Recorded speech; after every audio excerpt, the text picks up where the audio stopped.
Bonjour et bienvenue sur Recette Facile.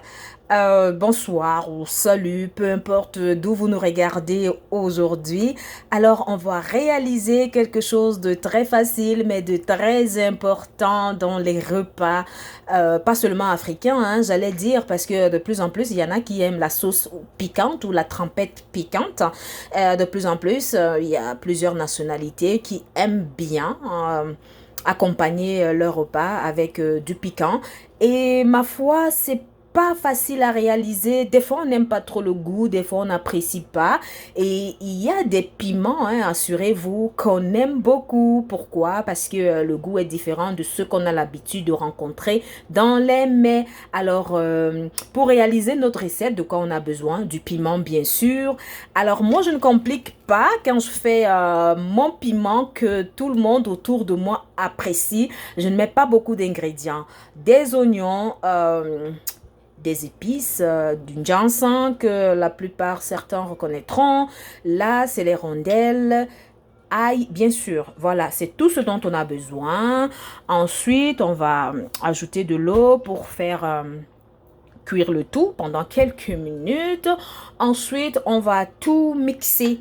Alors, qu'est-ce que moi je fais pour avoir ce goût relevé que mon entourage apprécie tant? Je fais griller, vous avez vu les épices dans la casserole ou la marmite, peu importe où vous allez faire cuire votre piment. Alors, moi, je les fais griller légèrement. Bon, je pense que on va laisser faire comme ça. Ben, si vous voulez, grillez-les encore un peu plus. Pardon. Grillez-les encore un peu plus si vous voulez. Mais en fait, c'est une étape facultative. Mais si tu veux vraiment ce goût exquis, c'est mieux de les faire griller, pas trop, légèrement. Voilà, donc c'est assez grillé pour moi. Mais si tu veux, tu peux griller encore un peu plus. Mais vraiment, faut pas que ce soit caramélisé, pas trop caramélisé. Et si d'aventure tu as oublié ta marmite, tu as trop grillé, je t'assure, ce n'est pas grave. Voilà, donc une fois que tu as fini de griller tes épices, tu rajoutes ton piment. Ah oui, je veux que ce soit vraiment piquant. Mais pour ceux qui ne veulent pas un piment très piquant, vraiment juste 2 gousses, c'est assez parce qu'il y en a qui ont l'estomac fragile ou qui ne veulent pas juste cet aspect vraiment très fort. Alors 2 ou 3 gousses de piment, je t'assure, c'est correct.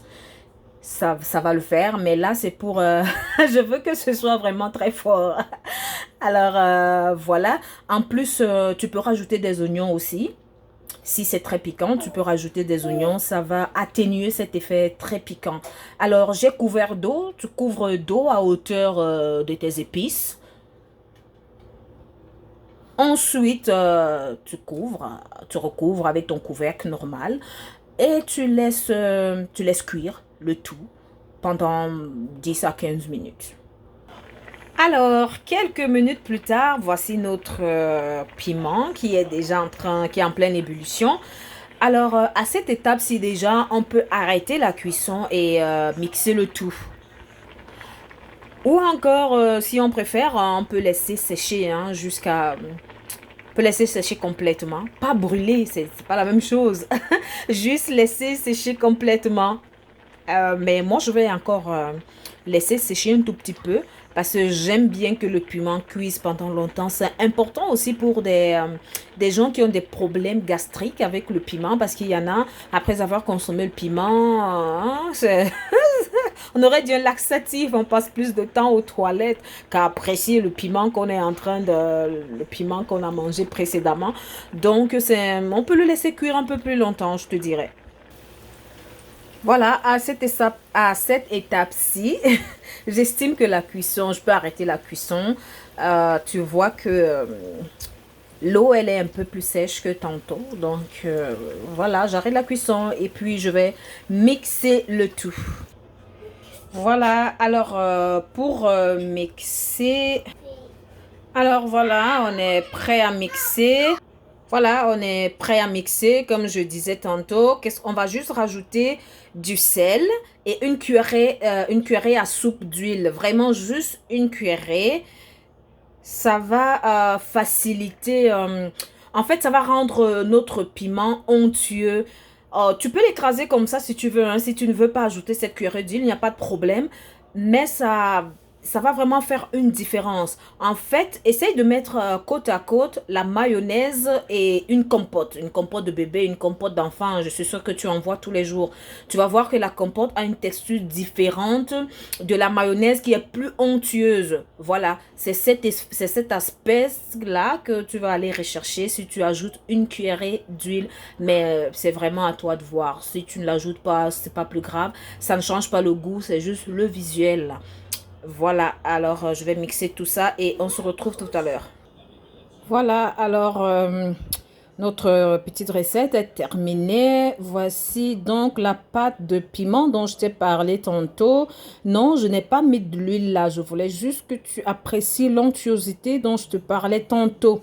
Tu as vu? Alors ensuite, tu peux rajouter de l'huile évidemment parce que pour mieux conserver ta pâte, c'est mieux en fait aussi pour le goût.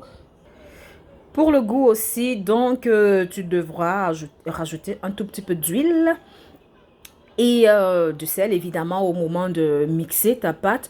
Tu vas rajouter, excuse-moi, j'ai oublié de te dire tantôt, évidemment, tu rajoutes du sel et pour les gens qui aiment bien le cube, si je peux dire ça comme ça, cet arôme, voilà, tu peux en rajouter un pour les personnes, pour ceux qui aiment bien. Et voilà, on a fini. Voici notre pâte de piment. J'espère que tu as apprécié. J'espère que tu as apprécié ma petite recette. Alors, si oui, laisse-moi ton commentaire. Le goût, moi, j'apprécie. Je sais que tout le monde autour de moi, tout le monde autour de moi apprécie cette recette. Je te suggère de l'essayer vraiment tel que je te l'ai suggéré. Dis-moi ce que tu en penses. Ça me fera vraiment, vraiment plaisir de savoir ce que tu en penses. Merci. À la prochaine. Et reviens me voir. Ça me fera plaisir que tu reviennes voir, recette facile. À bientôt.